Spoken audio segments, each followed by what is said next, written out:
कहानीपुर नाम का गांव था। उस गांव में रहता था एक सीधा साधा रामू नाम का गरीब किसान। वह बहुत ही गरीब थे। उन बेचारों को कभी कभी एक समय का खाना भी नहीं खाने को मिलता था, जबकि वह दिन भर मेहनत से काम करता था। रामू के घर उसकी पत्नी ही उसके साथ रहती थी। एक बार क्या हुआ कि हमारा रामू खेत में खेती कर रहा था। तभी अचानक उसका जो कुदाल था वह एक जोर से किसी धातु से टकराया और तेज आवाज आई। बेचारा रामू चौंक के घबरा गया। बोला, अरे ये क्या? उसने खोद कर निकाला तो वहाँ पत्थर का घड़ा निकला। खाली घड़ा और फूटी किस्मत। रामू सोचने लगा कि आखिर इस घड़े का मैं क्या करूँगा। उसने यह सोचकर घड़े को सेब के पेड़ के नीचे रख दिया। उसे वह रख रामू अपना खेती करने लगा। फिर दोपहर के समय वह अपना खाना लेकर सेब के पेड़ के नीचे खाने आ गया। भूखा थका रामू अचानक घड़े में देखता है तो यह क्या? घड़ा सेब से भरा था। उसने सोचा कि अरे इस खाली घड़े में सेब कौन भर गया। खैर ज्यादा न सोचते हुए रामू सेब निकाल कर खाने लगा और फिर घड़ा रख दिया। वह अभी सेब खा ही रहा था कि तभी एक और सेब घड़े में गिर जाता। फिर से पूरा घड़ा सेब से भर जाता है। घबराया रामू पूरी तरह हैरान हो गया, लेकिन तुरंत ही समझा गया कि ये कोई ऐसा वैसा घड़ा नहीं, बल्कि निश्चित ही कोई जादुई घड़ा है। फिर कुछ विचार करके रामू घड़े को लेकर अपने घर ले जाता है। पत्नी पहुंचती है तो घर आकर रामू उसे जादुई घड़े के बारे में बताता है। पत्नी रामू पर बिल्कुल भी विश्वास नहीं करती और यह साबित करने हैं। यह सुन रामू एक चावल का टुकड़ा लेकर जादुई घड़े में डाल देता है और देखते ही देखते घड़ा चावल से भर गया था। पत्नी आश्चर्य से रामू को देखने लगी और खुश होकर रात का खाना खाया और सो गए। अगली सुबह रामू उस घड़े में कुछ सब्जियां डालता और सब्जियां निकालकर बाजार में बेचने का सोचता है।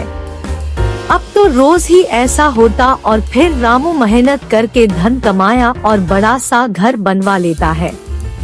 गांव के सभी लोग चर्चा करने लगे कि कैसे रामू इतना अमीर हो गया, क्या उसके हाथ कुछ लग गया है।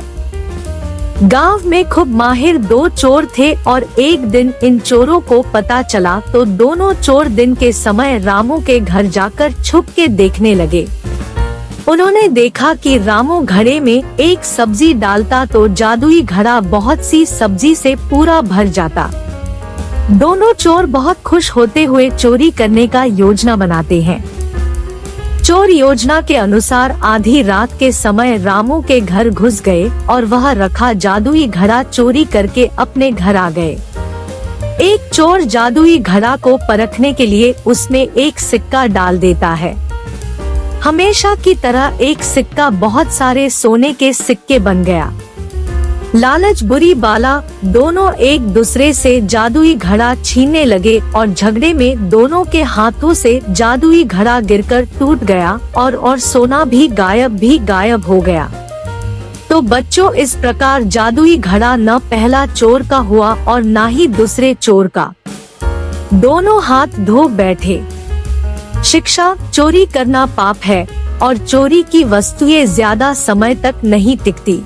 एक समय की बात है, एक सेठ दूर दूर राज्यों में कपड़ों का व्यापार करता था और अपने सामान के लिए देश विदेश में प्रसिद्ध था। किसी को कैसा भी कपड़ा चाहिए होता वह सेठ से ही खरीदते थे। अपनी ईमानदारी और कड़ी मेहनत के कारण सेठ के पास जमीन जायदाद, रुपए पैसे की कोई कमी नहीं थी। सेठ का कोई बच्चा नहीं था, केवल एक पत्नी थी जिसे सेठ बहुत प्यार करता था और देश विदेश से अपनी पत्नी के लिए तरह तरह के सुंदर सुंदर उपहार लेकर आया करता था। एक बार उसने देखा उसकी पत्नी बड़ी परेशान नजर आ रही है। पूछने पर पता चला कि पत्नी के बाल बहुत ज्यादा झड़ रहे हैं। पहले तो सेठ को यह कोई बड़ी समस्या नहीं लगी, किंतु धीरे धीरे सेठ को भी लगने लगा कि उसकी पत्नी के बाल पहले से काफी कम होते जा रहे हैं। सेठ देश विदेश से पत्नी के लिए दवाई लाने लगा, किंतु किसी दवाई से भी पत्नी के बाल ठीक नहीं हुए।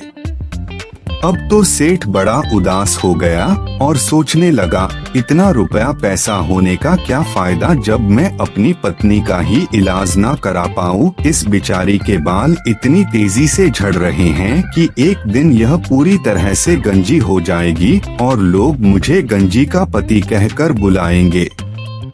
पत्नी के बालों के लिए इतना चिंतित हो गया कि रात में तो उसको अपनी पत्नी के ही सपने आते और महसूस होता कि चारों तरफ लोग उसे गंजी का पति कहकर बुला रहे हैं और उसकी पत्नी यह सब सुनकर बहुत रो रही है।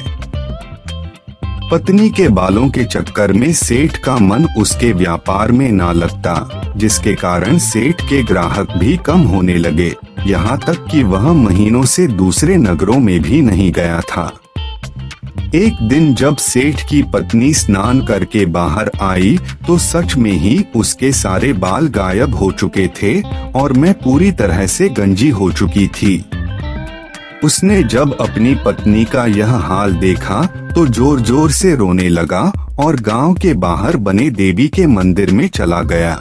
उसे लगा वहां बैठकर उसे शांति मिलेगी। जब वहां पर बैठा हुआ था, वहां पर एक साधु आया और उसने सेठ से उसकी उदासी का कारण पूछा। साधु के प्यार भरे शब्द सुनकर सेठ सिसक कर रोने लगा और बोला, महाराज, मेरी पत्नी के सारे बाल गिर गए और वह पूरी तरह से गंजी हो गई है। मुझे समझ में नहीं आ रहा है कि मैं अब सबको अपना मुंह कैसे दिखाऊं। साधु बोला, बेटा, मैं तुम्हें वर्षों से जानता हूँ। मुझे पता है कि तुम एक बहुत ही मेहनती, सच्चे और दयालु इंसान हो। मेरे पास एक जादुई तेल है। तुम यह तेल अपनी पत्नी को दे दो। रोज इस तेल को अपने सर में लगाने के बाद तुम्हारी पत्नी के बाल फिर से वापस उग जाएंगे और बहुत ही लंबे हो जाएंगे। किंतु याद रखना, यह जादुई तेल है। इसका काम है किसी भी चीज को बड़ा कर देना, इसलिए इसका प्रयोग सोच समझकर करना और काम हो जाने के बाद इस तेल को गांव के सरोवर में डाल देना। सेठ बहुत खुश हुआ और साधु से तेल लेकर उसने अपनी पत्नी को दे दिया। पत्नी पति के कहे अनुसार रोज उस तेल को अपने सर पर लगाने लगी। सच ही उसके बाल बड़े लंबे हो गए। सेठ की सारी परेशानी दूर हो गई और वह दूसरे नगर को व्यापार के लिए गया। किंतु जब वह एक हफ्ते के बाद लौटकर आया तो यह देखकर हैरान हो गया कि उसकी पत्नी उसके सामने नहीं आ रही है। बहुत मिन्नतें और सिफारिश करने के बाद जब पत्नी सामने आई तो वह यह देखकर हैरान हो गया कि पत्नी की जुबान उसके मुंह से बाहर लटक रही थी और वह बड़ी ही भयानक लग रही थी।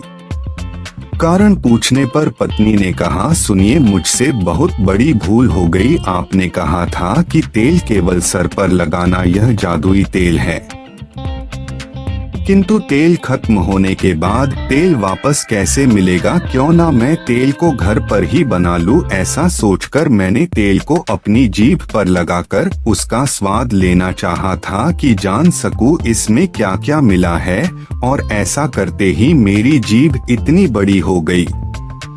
सेठ सिर पकड़कर बैठ गया। मैं समझ गया कि अब इस समस्या का कोई निदान नहीं। उसके बाद सेठ की पत्नी को किसी ने घर के बाहर कभी नहीं देखा और सेठ अपनी पत्नी की मूर्खता के कारण पूरे जीवन एक इतनी लंबी जीभ वाली पत्नी के साथ जीता रहा और यह कहावत बन गई कि पत्नियों की जीभ बहुत लंबी होती है। बिना सोचे समझे हमें किसी भी वास्तु का और कामों में उपयोग नहीं करना चाहिए। दोस्तों, जिस वस्तु का इस्तेमाल जितना होता है उतना ही करना चाहिए। अगर हम उस वस्तु का उपयोग और काम में करे गए तो हमारी अपनी ही हानि होगी। दोस्तों, अगर कहानी आपको अच्छी लगी तो शेयर जरूर कीजिएगा।